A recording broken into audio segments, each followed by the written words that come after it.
Welcome back everyone. In this episode we're going to catch up with Julie Jewell from the Chaffey Trail. We're going to have a chat about the old Coffee Palace and the transformation into the Grand Hotel. Stick around.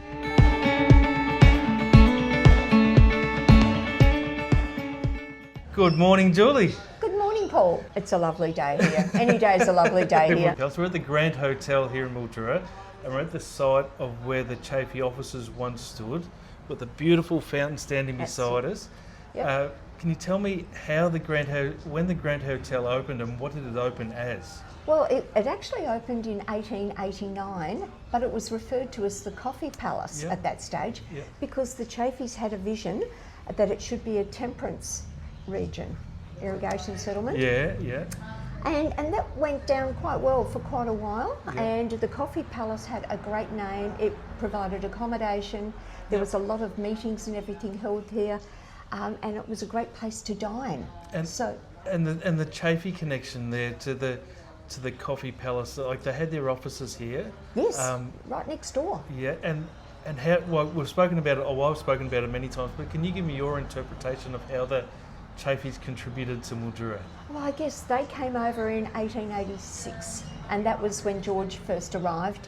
And he saw potential in this region. He stood down at the site as we know it now as the Mildura Station Homestead and saw the river right beside it, saw the quality of the soil, saw that there was a garden there on that site.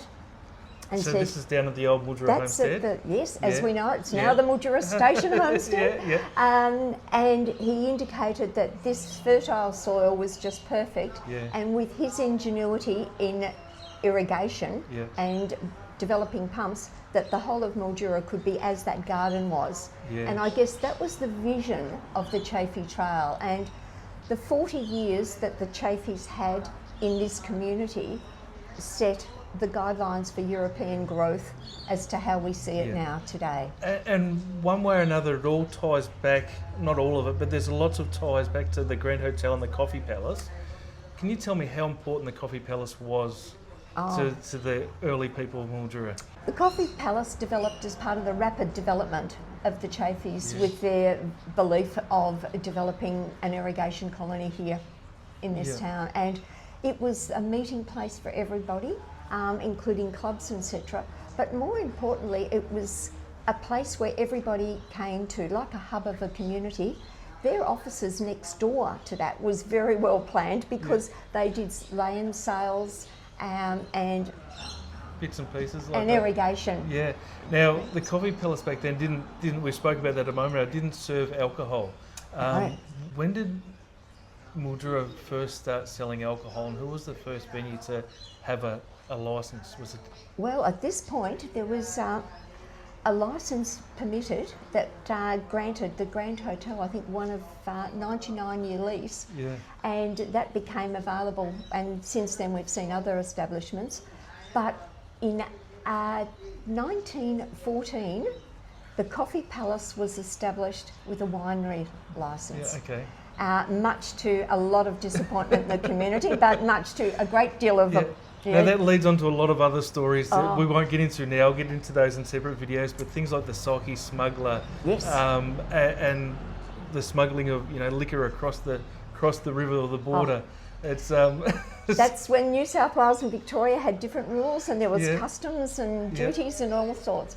But 4 years later, in 1919, a full liquor licence was approved to the Coffee Palace, which of course then had to change its name. So how did that go about from the Coffee Palace to the Grand Hotel? I think once a full license of liquor license was offered and accepted, it was no longer a Coffee Palace, because a Coffee Palace in those days was, to be seen somewhere special, and a lot of communities had Coffee Palaces as the hub of their community. So I'm not saying it didn't become a hub of a community when it changed its name, but it certainly developed, and the Grand Hotel as we know it today is certainly one of those historic places where it has kept some old charm. And of course, just to see the fountain out there that was in front of where the Chaffey offices are, and to be honest, where we're sitting now would have been part of the Chaffey offices.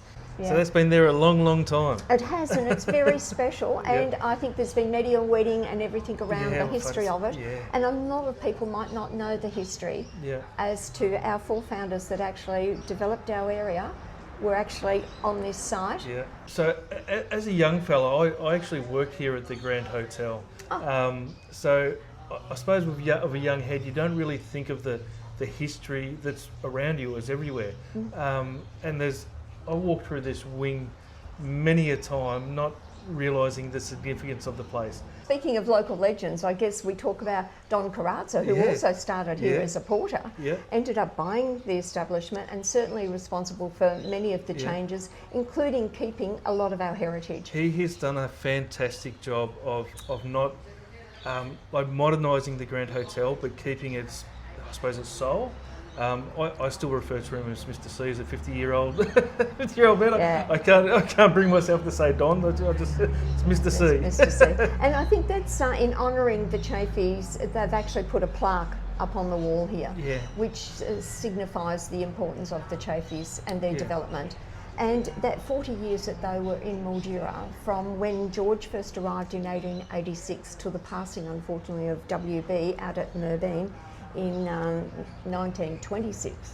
That 40 years is what the Chaffey Trail is signifying, that early development. Isn't that amazing that it was only a 40-year period, but they pretty much set up our town to become what it has become today? Yes. And definitely without them and their irrigation know-how and ingenuity and all, I really don't think Mildura would be what it is today. No.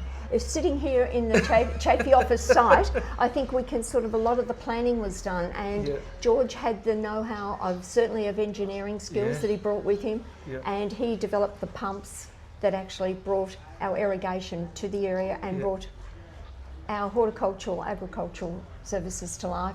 They also did a lot of other work and negotiating. They produced a red book. I won't touch on that too heavily, but it brought a multitude of visitors and multicultural people to our community. Unfortunately, I believe some of the interpretation in the Red Book might not have been as it was, but the vision was there. But it brought the people, and as a result, we have got a wonderful multicultural community here now, with over 70 different nationalities within our community, which we should be very proud of. And with that comes expertise, maybe better coffee.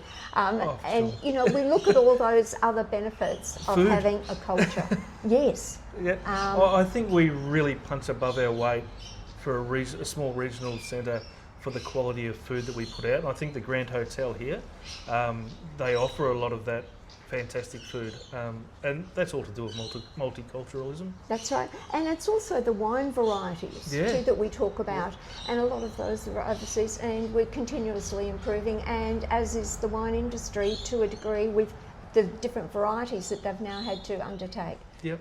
But the Grand Hotel is somewhere very special. It's still a meeting place. It still has many groups that do meet here, and I think it'll be one of those icons that will remain with us, hopefully, for a very long time to come. Should we have a little bit of a walk around and look at some stuff and maybe a little bit of commentary about it? Okay, let's do it. The Coffee Palace quickly became the focal point of the community life in Mildura.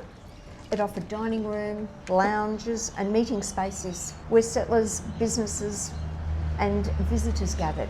Important local organisations, including early clubs and committees, actually met within these walls, and they reinforced its role as both the social hub and a symbolic of the town's early optimism. The period represents the most historically significant phase of the building, as it directly reflects the ideals underpinning Mildura's foundation: orderly development, moral reform, and confidence in the irrigation as a path to prosperity.